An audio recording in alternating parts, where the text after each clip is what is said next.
Baik dokter, izin untuk memperkenalkan diri. Perkenalkan, saya Putu Krisna Bayu Surana Putra dengan NIM 902612 Jadi di sini saya akan mempresentasikan yaitu tentang Intensive Care Unit atau ICU.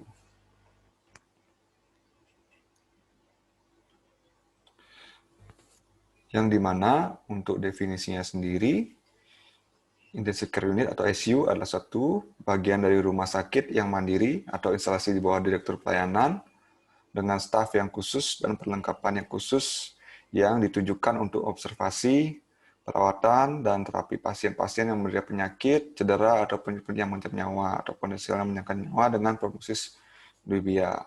Yang dimana pelayanan ICU saat ini tidak terbatas hanya untuk menangani pasien pasca bedah-bedah saja, tapi juga meliputi berbagai jenis pasien dewasa, anak-anak, yang dimana mengalami lebih dari satu disfungsi atau gagal organ, di mana kelompok pasien ini dapat berasal dari unit gawat darurat, kamar operasi, ruang perawatan, ataupun kiriman dari rumah sakit lain.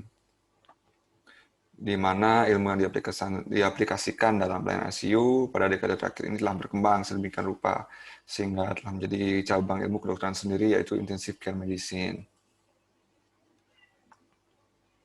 Jadi untuk pelayanan sendiri, di mana intensive care unit adalah ruang perawatan dan pengobatan pasien dengan tingkat kekritisan tertentu, di mana menyediakan keahlian pengobatan klinis yang lebih intensif dengan sumber daya teknologi dan pengobatan yang berkoordinasi terhadap pasien, yang di mana profil infrastruktur, perawatan, dan staf klinis yang dapat memberikan perhatian dan intervensi pengobatan secara kompleks, termasuk dengan dukungan secara fisiologi dan psikososial terhadap pasien, di mana menyediakan kemampuan sarana dan prasarana serta peralatan khusus untuk menunjang fungsi-fungsi vital dengan menggunakan keterampilan staf medik, perawat, dan staf yang berpengalaman.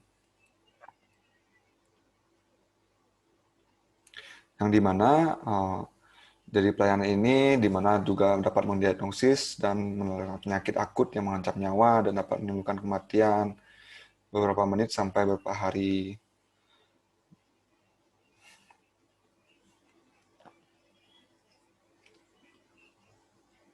Untuk zona ICU sendiri, di mana ada dua, yaitu zona steril dan non-steril. Yang di mana steril terdiri dari ruang perawatan ICU atau ICCU, di mana nurse station terutama bagian yang langsung berkaitan dengan keperawatan. Untuk non-steril sendiri, ada ruangan umum yang tidak berkaitan langsung dengan perawatan intensif, dari fungsi-fungsi penunjang baik medik maupun non-medik. Di mana untuk fungsi ICU sendiri, di mana melakukan perawatan pada pasien darurat, di mana dengan potensi yang mengancam nyawa atau reversible life-threatening organ dysfunction atau menimbulkan kematian beberapa menit sampai beberapa hari. Serta yang kedua, mendukung organ vital pasien yang menjalani operasi yang kompleks atau prosedur intervensi dengan risiko tinggi, di mana dapat dilakukan pemantauan fungsi vital tubuh, pelaksanaan terhadap komplikasi yang ditimbulkan oleh penyakit atau iatrogenik, memberikan bantuan psikologis pada pasien yang kehidupannya sangat bergantung oleh alat-alat atau mesin dan orang lain.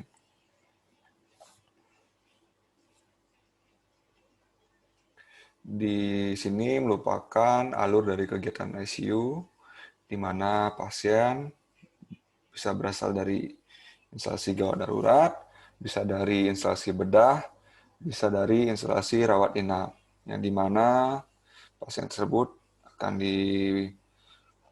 diarahkan di mana ke daerah rawat pasien instalasi ICU, di mana ke juga Central Monitoring Nurse Station. Di mana jika pasien sudah selesai di ICU, bisa dilanjutkan, jika kondisi membaik, bisa dipindahkan ke instalasi rawat inap, atau jika pasien tidak prognosisnya buruk, atau pasien meninggal, bisa dibawa ke ruang jenazah, dan atau bisa juga pasien dengan pulang dengan keadaan sehat. Di sini merupakan alur-alur dari kegiatan ICU, di mana untuk petugas sendiri dari loker, bisa perawat atau dokter, Jika dokter akan melalui ruang dokter dan menuju daerah rawat pasien serta Central Monitoring Station.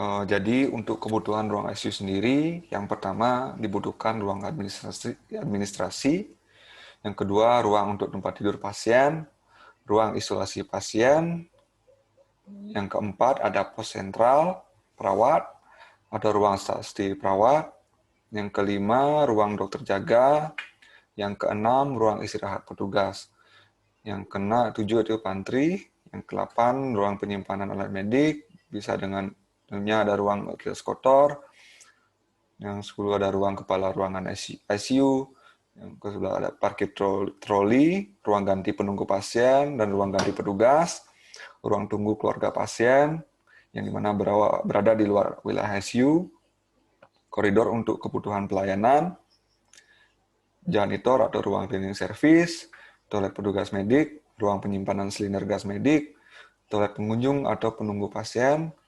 Yang terakhir ada yang 19 ada ruang diskusi medis, cuma bagi rumah sakit dengan kategori A atau B. Selanjutnya adalah persyaratan khusus ICU, di mana persyaratannya yang pertama, letak bangunan ICU harus berdekatan dengan instalasi gawat darurat untuk memudahkan terjadinya jika ada kegawat daruratan. Yang kedua harus berdekatan dengan laboratorium untuk memudahkan sebagai penunjang medis dari pasien tersebut. Yang selanjutnya harus berdekatan juga dengan instansi radiologi dan bedah sentral untuk memindahkan pasien jika terjadinya hal yang tidak diinginkan. Yang kedua harus bebas dari gelombang elektromagnetik dan tahan terhadap getaran. Yang dimana jika terjadi sesuatu seperti gempa, di mana bangunan akan kuat dan tidak dapat merugikan pasien. Yang ketiga, gedung harus terletak pada daerah yang tenang untuk menghindari terjadinya kebisingan yang dapat mengganggu pasien tersebut. Yang dimana yang keempat, temperatur ruangan harus tetap terjaga tepat dingin dan steril. Yang keempat, di mana aliran listrik tidak boleh terputus karena ruang ICU sendiri menggunakan alat-alat yang berhubungan dengan listrik yang jika aliran listrik terputus akan dapat mematikan alat-alat dari ICU tersebut, dan sehingga pasien tidak dapat terawat kembali. Yang kelima, harus tersedia pengatur kelembaban ruangan untuk menjaga agar ruangan tetap terjaga kelembabannya. Yang selanjutnya disarankan sirkulasi udara yang dikondisikan seluruhnya yaitu udara segar. Soalnya perlu disiapkan titik grounding untuk perawatan elektrostatik. Yang selanjutnya ada tersedia aliran gas medis seperti oksigen, udara bertekanan, dan saksian, di mana pintu kedap asap dan tidak mudah terbakar, dan terdapat penyedot asap bila terjadi kebakaran. Terdapat pintu evakuasi yang luas dengan fasilitas apabila ICU tidak ada pada lantai dasar. Di mana ruang ICU atau ICCU sebaiknya kedap api dan tidak mudah terbakar baik dari dalam atau luar. Di mana pertemuan dinding dengan lantai dan pertemuan dinding dengan dinding tidak boleh berbentuk sudut, harus melengkung agar memudahkan pembersihan dan tidak menjadi tempat sarang debu atau kotoran.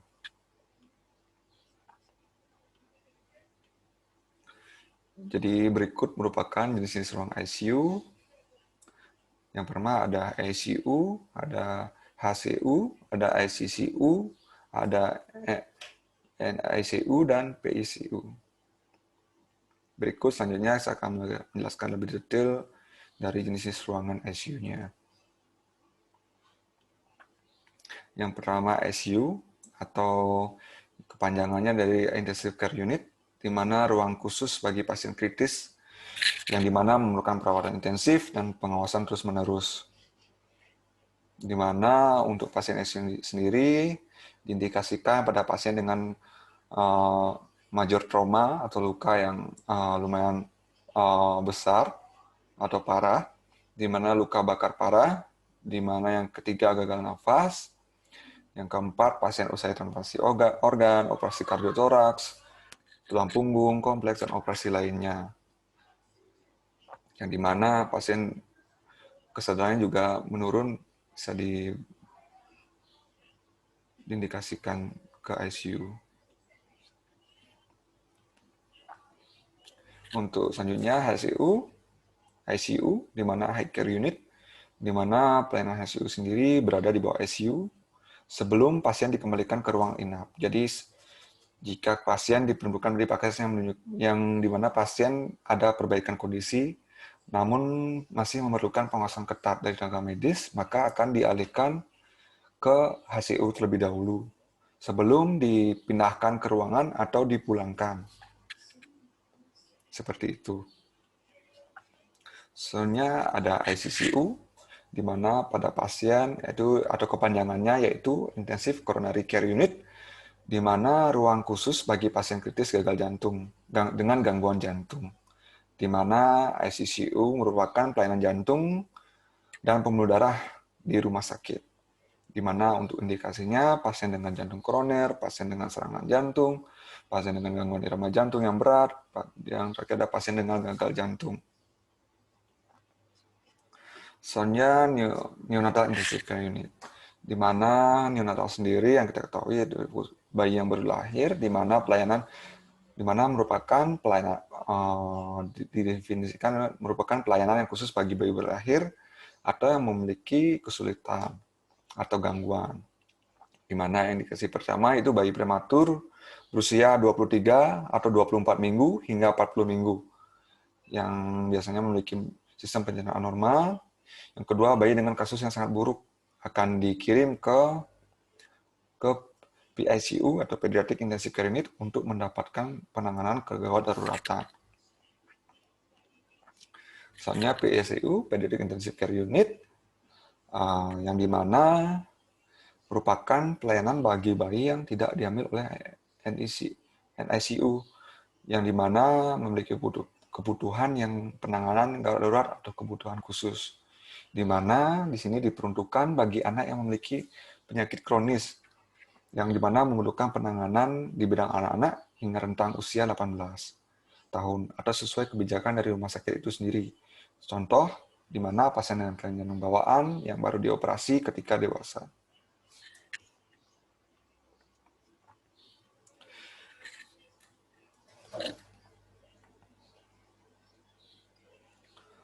Selanjutnya di sini saya akan sebenarnya itu fasilitas perawatan ICU. Di sini harus ada ventilator, alat isap lendir, alat akses vaskuler, alat motor vena sentral, alat EKG, dan suhu termometer, tempat tidur khusus. Jadi saya akan menjelaskan sedikit tentang alat-alat di sini. Alat di sini yang dimana ventilator, yang pertama ventilator.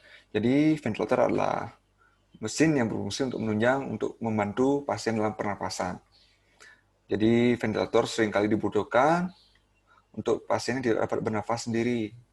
Jadi di sini dibutuhkan alat ventilator baik karena suatu penyakit atau karena cedera yang parah.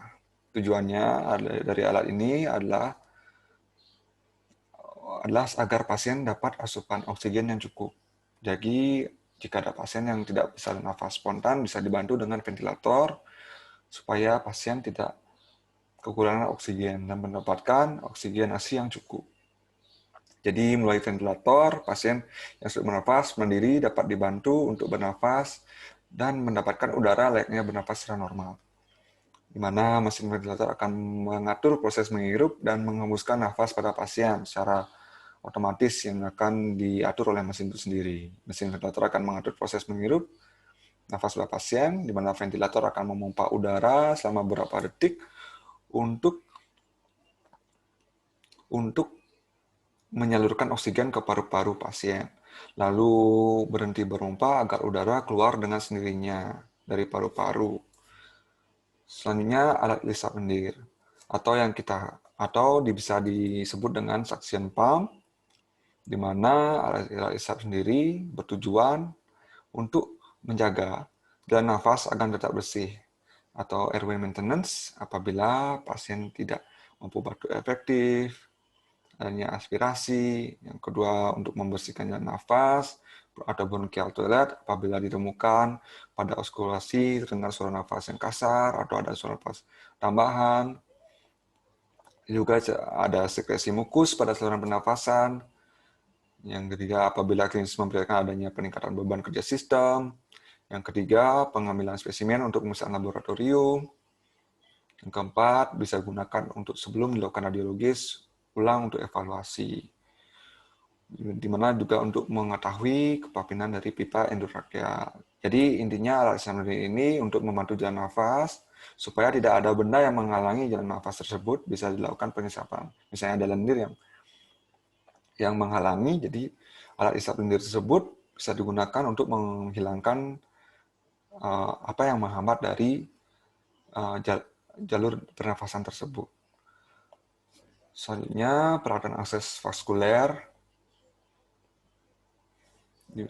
Harus ada peralatan akses vaskuler. Selanjutnya, yang keempat, yaitu adanya alat monitor vena sentral, yang dimana bertujuan untuk mengetahui fungsi jantung, di mana pengukuran CVV secara langsung untuk mengenal tekanan atrium kanan, tekanan end diastolik ventrikel kanan. Jadi pada pasien dengan susunan jantung paru normal, CV juga berhubungan dengan tekanan end diastolik ventrikel kanan. Di mana untuk mengetahui fungsi ventrikel kanan, di mana juga untuk menentukan dan mengukur status volume intravaskular, di mana untuk memberikan cairan, wawaran nutrisi parenteral, memberikan cairan hipertonik seperti KCL, gitu, seperti tersebut. Di mana selanjutnya alat monitor tekanan darah untuk memantau dari tekanan darah pasien, EKG untuk mengetahui apakah adanya kelainan irama jantung, saturasi oksigen, di mana untuk mengetahui saturasi oksigen apakah cukup atau tidak. Di mana selanjutnya harus ada suhu atau termometer, di mana untuk mengukur apakah pasien ada peningkatan suhu atau ada penurunan suhu.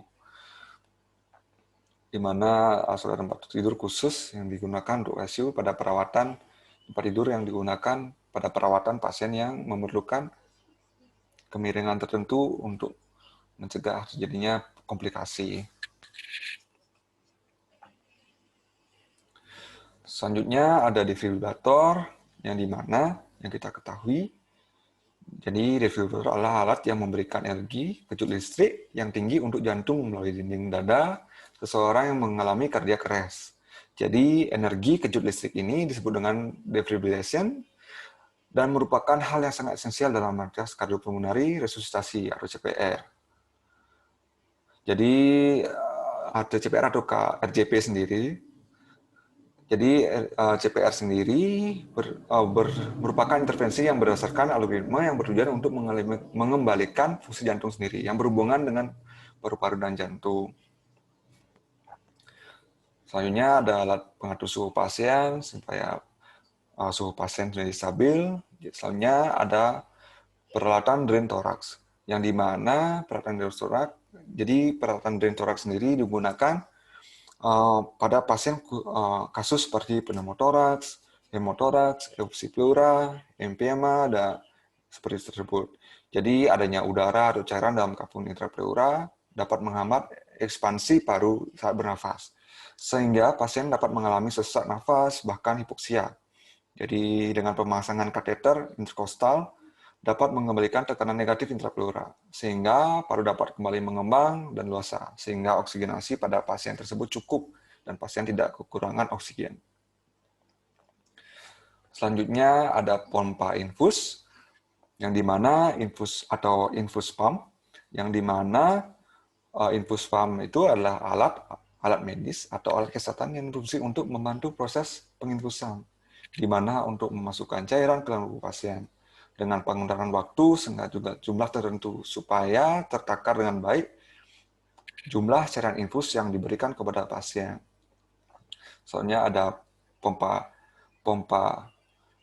siring, atau jadi fungsi alat ini yaitu membantu mengatur kuantitas, waktu serta dosis penyuntikan cairan obat kepada pasien. Jadi kegunaannya adalah untuk memberikan dosis obat dengan akurat, tepat waktu, dan sesuai dengan kebutuhan tanpa berulang kali melakukan penyuntikan, sehingga diberikan secara otomatis oleh alat tersebut dan cepat. Supaya pasien tidak dilakukan injeksi yang berulang kali. Jadi menggunakan pompa siring ini bisa digunakan sebagai alternatif. Soalnya ada alat portable untuk transportasi supaya pasien jika terjadi kegagalan darurat atau tindakan medis yang segera mungkin, ada tindakan medis yang secara darurat, jadi diperlukan alat portable untuk transportasi supaya transportasi agar tidak terlambat dan cepat. Soalnya lampu untuk tindakan.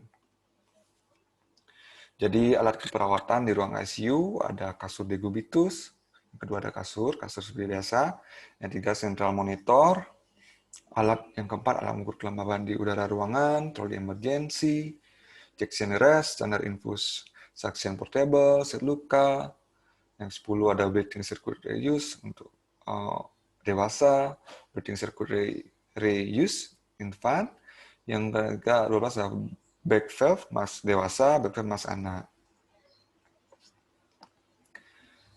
Jadi selanjutnya harus ada laringoskopi, teori tindakan, stetoskop dewasa, stetoskop anak, penlight, tensimeter portable, suction central, blood worm, nebulizer, mobile, EKG 12 lead, tabung oksigen kecil, di konektor, meja kabinet. Jadi sekian presentasi dari saya mengenai ICU. Terima kasih, Dokter. Om Santi Santi Santi Om.